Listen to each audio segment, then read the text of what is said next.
প্রিয় দর্শক, রাতের আধারে রাস্তা ব্লক করে তারা কিন্তু রাস্তা কেটে গ্যাস লাইনের পাইপ বসানোর কাজ চলমান করছেন লুজিং ফ্যাশনের ফ্যাক্টরির কর্মকর্তা কর্মচারীগণ।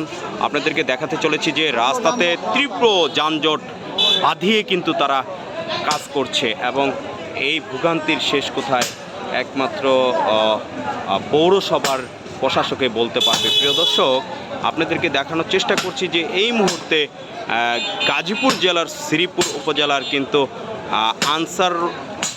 আনসার রোড এবং শ্রীপুরের যে চলাচলের যে রাস্তাটা, সেখানে কিন্তু লুজিং ফ্যাশনে তারা কিন্তু গ্যাসের লাইন যে কাজটি তারা কিন্তু করছেন রাস্তা কেটে, এবং জনগণের দুর্ভোগ সৃষ্টি হয়েছে, দীর্ঘ যানজট কিন্তু বাঁধিয়ে কিন্তু তারা কাজ করছে। প্রিয় দর্শক, আপনাদেরকে দেখাতে চলেছি এবং যারা যারা লাইভটি দেখছেন আপনারা সকলেই লাইভটি শেয়ার করে কমেন্ট করে পাশে থাকবেন এবং জনগণের দুর্ভোগ সৃষ্টি করার কারণে শ্রীপুর পৌরসভাই কিন্তু দায়ী।